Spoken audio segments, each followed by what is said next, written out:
Hanya orang percaya yang mampu melihat penderitaan sebagai anugerah dari Tuhan untuk memperkokoh iman percaya kita, untuk terus bertekun menantikan penggenapan kesempurnaan janji Allah dalam Yesus Kristus.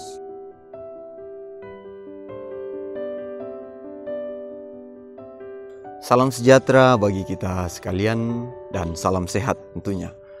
Bapak, Ibu, saudara-saudara yang dikasihi oleh Tuhan, suatu sukacita kita mulai berjumpa lagi secara virtual melalui renungan mingguan Gereja Toraja edisi Minggu 19 Juli 2020. Dari keempat pembacaan kita minggu ini yang menjadi bahan utama Injil Yesus Kristus menurut Matius pasal 13 ayat 36 sampai 43, dan diberikan tema yang akan menuntun kita dalam penggalian Alkitab dan refleksi sekaligus, yaitu tegar di tengah tekanan. Bapak, Ibu, saudara-saudara yang dikasihi oleh Tuhan, hidup ini selalu berada dalam ketegangan-ketegangan. Orang bijak mengatakan kita hidup selalu berada di antara ketegangan antara membenarkan yang biasa dan membiasakan yang benar. Dituntut kepada kita untuk memilih yang mana yang akan kita pilih. Bapak, Ibu, saudara-saudara yang dikasihi oleh Tuhan, hidup ini pun juga ibarat mandi. Hidup ini terdiri dari dua hal, yaitu baik dan buruk. Setiap orang yang mau hidup harus berani mengalami kedua hal ini. Ibarat mandi, seperti yang saya katakan tadi, setiap orang harus berani basah.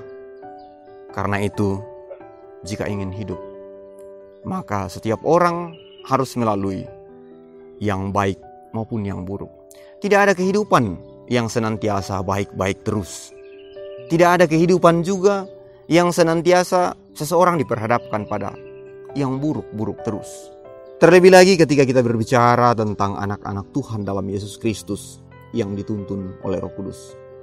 Hidup ini adalah sebuah perjuangan. Perjuangan untuk mempertahankan keselamatan yang telah diberikan oleh Yesus Kristus menuju pada kesempurnaannya kelak dalam Yerusalem baru. Dalam perjuangan itu, tentunya kita akan diperhadapkan pada berbagai hal, berbagai pencobaan, berbagai tantangan, dan bahkan berbagai penderitaan. Dan sungguh luar biasa Bapak, Ibu, saudara-saudara yang dikasihi Tuhan. Hanya orang percaya yang mampu melihat penderitaan sebagai anugerah dari Tuhan untuk memperkokoh iman percaya kita, untuk terus bertekun menantikan penggenapan kesempurnaan janji Allah dalam Yesus Kristus. Bapak, Ibu, saudara-saudara yang dikasihi oleh Tuhan, menjadi anak-anak Allah dalam Yesus Kristus mengajar kita untuk menjadi pejuang, bukan menjadi pecundang. Karena Yesus Kristus telah mengajarkan teladan yang luar biasa kepada kita semua. Kita bisa membayangkan bagaimana karya Allah dalam Yesus Kristus untuk mendatangkan Injil keselamatan kepada kita semua. Hanya satu jalan. Jalan apa itu? Tentunya jalan salib, jalan penderitaan. Karena itu Bapak, Ibu, saudara-saudara yang dikasihi Tuhan, alangkah ironinya, alangkah menyedihkan jika gereja-gereja Tuhan, anak-anak Tuhan,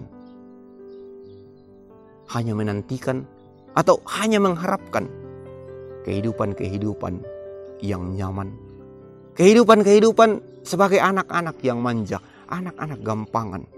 Itu bukanlah ciri khas, itu bukanlah karakter dari murid Kristus.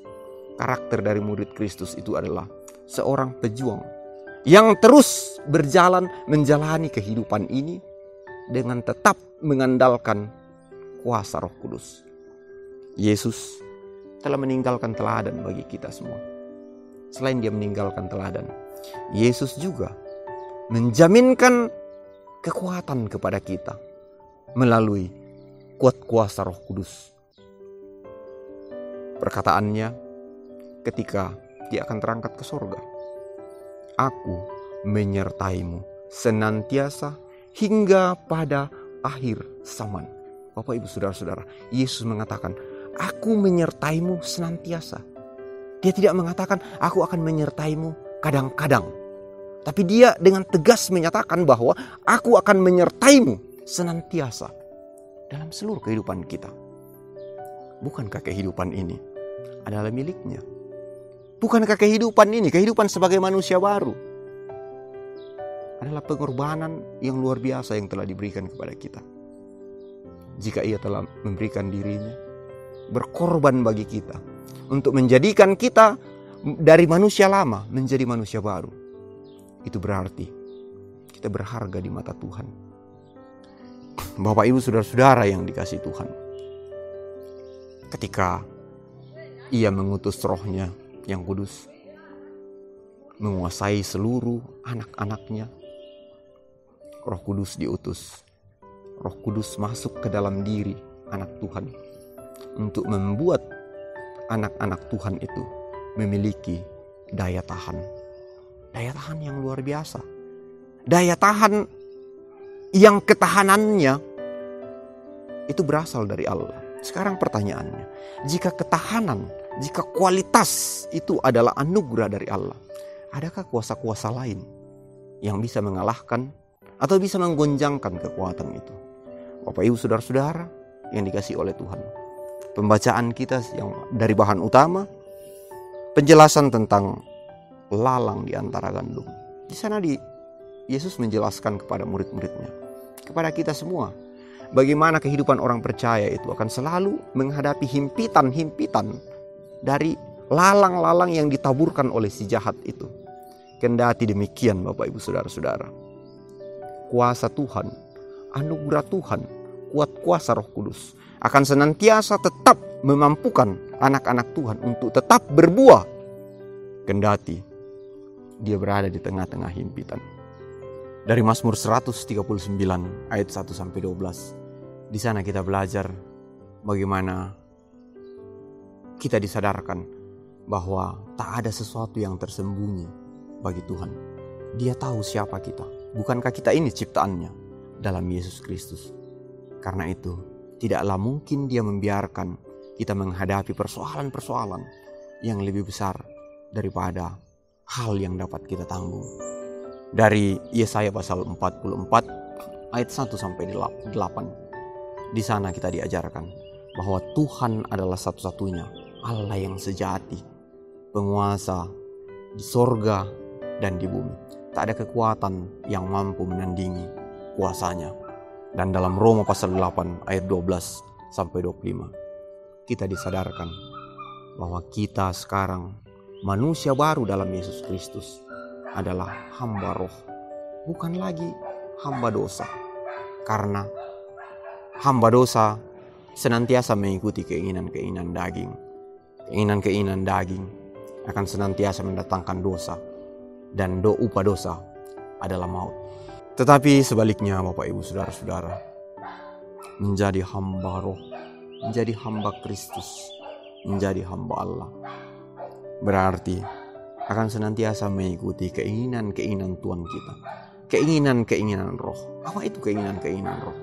Segala keinginan-keinginan hanya terfokus, hanya terarah untuk kemuliaan nama Tuhan. Tetaplah tegar menjalani kehidupan yang Tuhan anugerahkan kepada kita semua, dengan sebuah keyakinan bahwa suatu saat semuanya akan digenapi oleh Tuhan kita, Yesus Kristus. Keyakinan itulah yang akan membuat kita tetap tekun menantikan penggenapan itu. Terpujilah Bapa dalam Kristus Yesus Tuhan kita. Amin.